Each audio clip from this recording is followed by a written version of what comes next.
Assalamualaikum warahmatullahi wabarakatuh. Para mahasiswa, bersua kembali dengan saya dalam mata kuliah Linguistik Historis Komparatif pada pertemuan yang ke-10. Bahan kajian kita pada pertemuan yang ke-10 ini adalah praktik menemukan tipe-tipe korespondensi bunyi secara sin komparatif. Jadi, secara sin komparatif kita sudah mempelajari pada materi-materi sebelumnya, yakni membandingkan atau mengkaji bahasa antar bahasa di dalam waktu yang sama atau pada satu waktu yang sama. Pada pertemuan ini kita akan melihat bagaimana tipe-tipe korespondensi bunyi. Untuk itu, berikut ini kita akan membicarakan teori tentang tipe-tipe korespondensi bunyi tersebut di dalam mata kuliah Linguistik Historis Komparatif. Para mahasiswa, apa yang dimaksud dengan korespondensi bunyi di dalam linguistik historis komparatif ini? Korespondensi bunyi atau dapat juga kita sebut perubahan bunyi yang dapat dilihat berdasarkan keteraturan perubahannya atau tidak. Jadi, bunyi dapat berubah dari satu bahasa ke bahasa yang lainnya, yang perubahannya itu mungkin teratur, sering terjadi karena dia begitu teratur, dan bisa juga perubahan bunyi itu tidak teratur karena terjadi pada beberapa kasus saja dan tidak berulang-ulang. Berikut ini kita akan bicarakan seperti apa perubahan bunyi yang bersifat teratur itu dan perubahan bunyi yang bersifat tidak teratur itu. Para mahasiswa, perubahan bunyi yang secara teratur itu dapat kita lihat atau dipilah dalam bentuk substitusi, yang kedua bentuk split, yang ketiga bentuk merger, dan yang keempat bentuk perubahan zero. Keempat hal ini atau keempat bagian perubahan bunyi yang secara teratur ini dapat kita lihat pada pembahasan berikut ini. Perubahan bunyi yang disebut dengan substitusi sebagai bentuk perubahan bunyi adalah perubahan fonem berupa penggantian suatu fonem dengan fonem lainnya. Jadi artinya penggantian satu fonem di dalam suatu bahasa diganti dengan fonem lain di dalam bahasa yang lain. Jadi fonem A diganti dengan fonem I misalnya. Itu adalah berupa substitusi. Para mahasiswa, yang kedua adalah split. Split adalah perubahan fonem yang berupa split perubahan fonem ini, yakni dengan perubahan fonem dengan beberapa fonem atau terjadi pemisahan. Jadi, sebuah fonem dalam suatu bahasa kemudian diganti atau berubah menjadi beberapa fonem pada bahasa yang lain.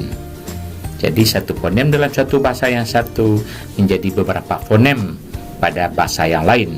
Artinya ini terjadi pemecahan atau split atau terjadi pemisahan. Para mahasiswa, berikutnya adalah merger. Merger adalah perubahan beberapa fonem menjadi satu fonem yang disebut juga dengan paduan fonem. Ini artinya dua fonem pada satu bahasa ternyata menjadi satu fonem pada bahasa yang lain. Perubahan bunyi yang seperti itu bisa juga terjadi di dalam bahasa. Yang keempat adalah perubahan zero, yakni perubahan fonem dengan kosong atau bisa juga disebut dengan penghilangan fonem. Para mahasiswa, berikutnya tipe perubahan fonem, yakni perubahan fonem-fonem itu di dalam bahasa ternyata dapat dikelompokkan atas dua. Pertama, perubahan fonem bersyarat. Jadi, fonem itu terjadi dimungkinkan hanya pada syarat tertentu saja. Sedangkan yang kedua adalah perubahan fonem tanpa syarat. Jadi terjadi dalam berbagai tempat tanpa dinyatakan dengan syaratnya. Para mahasiswa, apa itu pengertian perubahan fonem bersyarat? Perubahan fonem bersyarat adalah perubahan fonem yang terjadi apabila perubahan fonem itu tidak terjadi pada seluruh posisi, baik posisi awal kata, posisi tengah kata, dan posisi akhir kata, tetapi hanya terjadi pada posisi tertentu saja. Itu artinya ada syaratnya. Dia akan berubah menjadi fonem ini apabila terjadi pada posisi awalkah, posisi tengahkah, atau posisi akhirkah. Hal itu adalah disebut dengan perubahan fonem bersyarat. Para mahasiswa, yang kedua, kita lihat pengertian perubahan fonem tanpa syarat.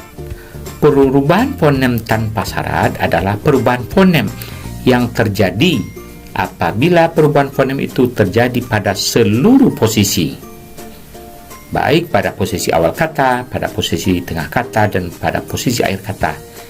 Hal yang sangat penting adalah perubahan fonem itu terjadi di berbagai tempat. Itulah yang disebut dengan perubahan fonem tanpa syarat.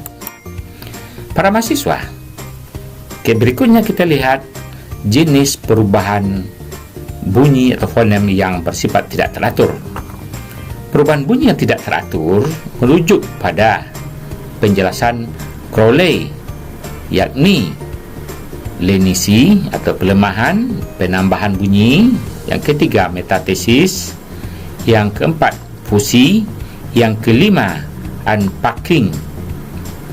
Jadi kalau kita lihat, lenisi itu adalah merupakan pelemahan, yang kedua penambahan bunyi, yang ketiga metathesis itu perubahan bunyi dengan penggantian posisi, yang fusi adalah perubahan dua bunyi menjadi bunyi tunggal, unpacking adalah perubahan satu bunyi menjadi rangkaian bunyi atau dua bunyi.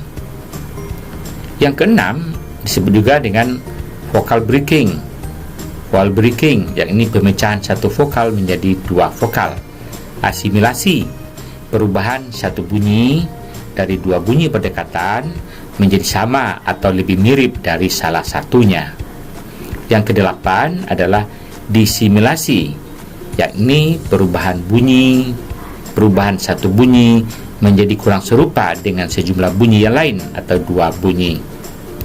Yang kesembilan adalah abnormal sound change atau perubahan bunyi yang abnormal. Para mahasiswa, kita lihat bentuk penghilangan bunyi. Beberapa bentuk penghilangan bunyi dijelaskan berikut ini. Pertama, bentuk penghilangan bunyi berupa cluster reduction atau reduksi cluster, yakni dengan penghilangan satu atau beberapa konsonan. Yang kedua, bentuk penghilangan bunyi berupa apokop, yakni dengan penghilangan vokal di akhir kata. Yang ketiga adalah bentuk penghilangan bunyi berupa sinkop, yakni dengan penghilangan vokal di tengah kata. Berikutnya yang keempat adalah bentuk penghilangan bunyi berupa haplologi, yakni dengan penghilangan satu silabel untuk silabel yang sama pada suatu kata. Yang kelima adalah bentuk penghilangan bunyi berupa kompresi, yakni dengan penghilangan satu atau beberapa silabel dari akhir atau tengah kata.